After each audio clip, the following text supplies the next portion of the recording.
What do you want me to do, pity you? After everything I have done for you, after I saved your life countless times, took care of you as if you were my sister, this is how you chose to repay me? By giving my biggest secret to Neff, so that she could use it against me when the time came? Do you even know what you've done? Do you even know what you've taken from me?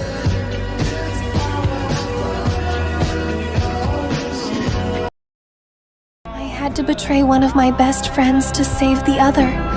And I did. I chose to sacrifice you to save Neff. Of course, I fooled myself for a while, telling myself that nothing bad would happen. That if I helped Neff, maybe both of you would survive. But deep down, I knew that it was just one of the possible outcomes. So what was the difference? I betrayed you. And you know what? It was for nothing.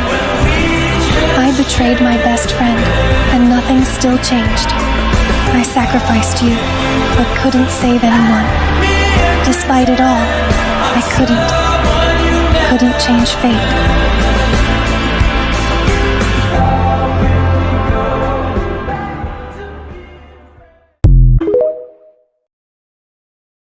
I created when I was just a lonely kid. We were together for a long time, before we weren't anymore. I had my first nightmare when I was 12. It's rare, but does happen sometimes. A name? I used to have a name, I guess. Mordred, or rather, Prince Mordred, I guess. Nothing. I am a prince of nothing. Nothing at all. Thank you for bringing this piece of mirror to me, Sunless. I am very grateful, and very sorry for what is about to happen next.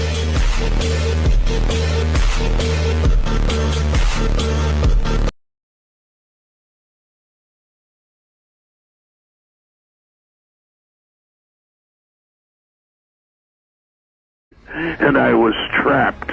I, alone, had no body, no senses, no feelings.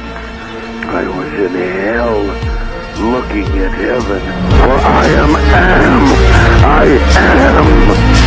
I was machine.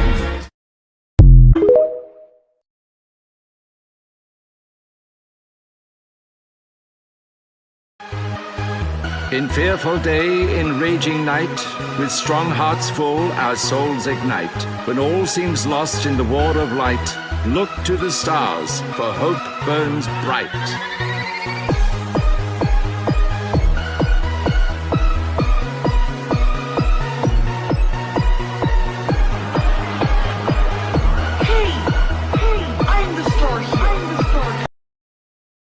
A lonesome shadow came to a land of shattered dreams. It was captured and thrown into a cage, but escaped by weaving sorceries from its own soul. The shadow beheaded itself to take the slave collar off its neck, and lost its heart to win its freedom. Leaving the Colosseum behind, the shadow traveled far and got sad. It lived 100 lives and died 100 deaths within a dreadful nightmare, forgetting what it was and where it came from.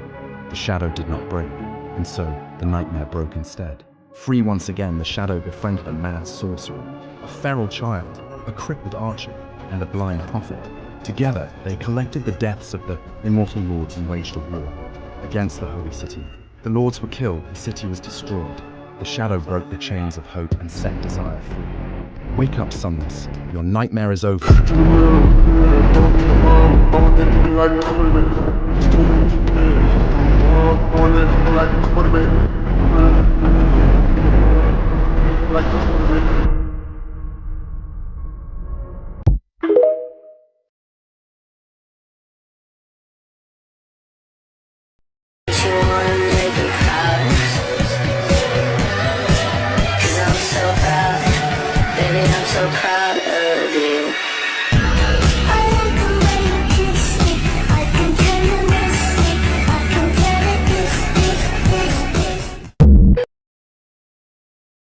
Sonny blinked a couple of times.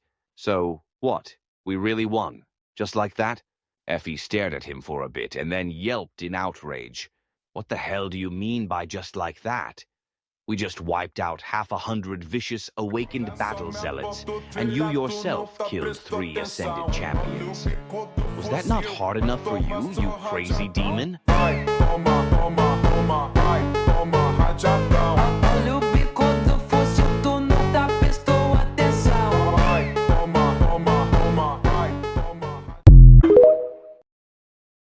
Doesn't matter. It doesn't matter. Kill me again, bastard. Kill me as many times as you want. In this nightmare, I am just a mundane swordsman. But in the next one, or the one after that, or the one after that, I'll be someone powerful enough to rip you to shreds. And then I will kill you again, and again, and again. Let's see which one of us is going to break first, you wretched pony.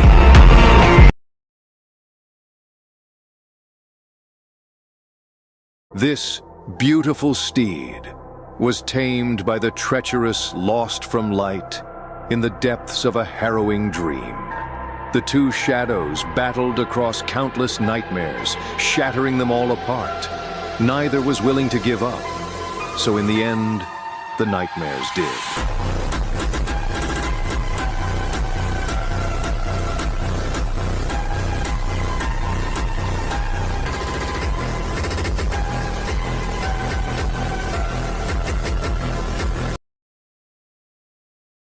The sorcerer grinned, revealing his canines, and spoke, his clear voice flowing across the island like a river of blood.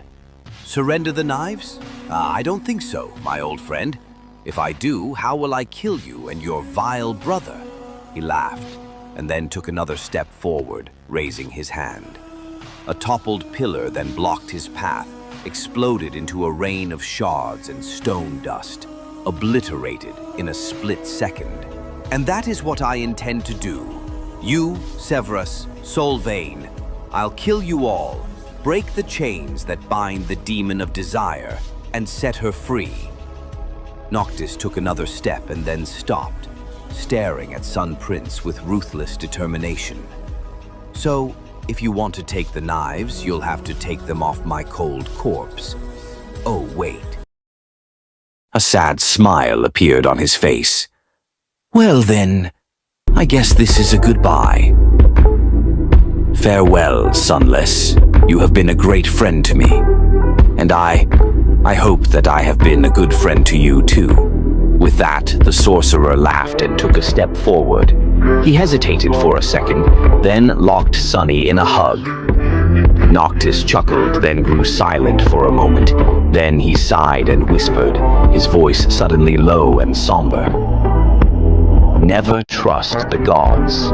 Then the sorcerer let go of Sunny, smiled one last time, and walked away. Soon, he disappeared from sight, and not too long after that, the Ivory Island trembled slightly as the last chain holding it in place broke apart. Sunny gritted his teeth, then looked away and wiped his eyes. His shoulders fell. Damn scoundrel, you tricked me again.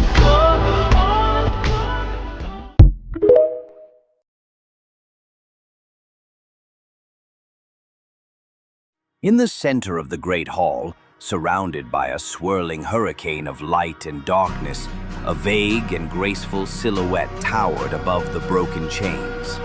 He couldn't quite tell where the light ended and where her numinous body began.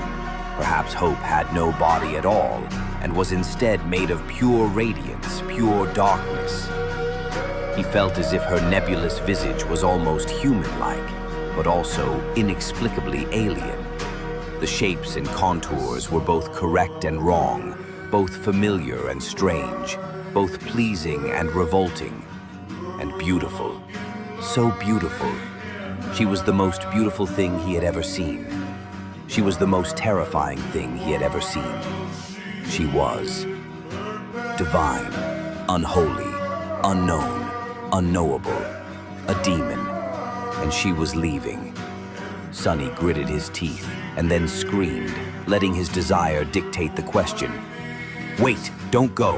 Tell me Tell me why the Lord of Light did this. Why did the gods imprison you? Why couldn't they just kill you? Why? For a moment, Sunny thought that he would not receive an answer. But then, something changed. Hope moved and was suddenly beside him. Her face, which was weaved of light and darkness, encompassed the whole world. Her radiant eyes peered into the deepest, most hidden parts of his soul. And then, a voice that sounded like the rustle of countless leaves, like a myriad of prayers, like the wind that blew between the stars, whispered into his ear. Because we are their floor. Sunny's eyes grew wide, and then everything became dark. The nightmare was over.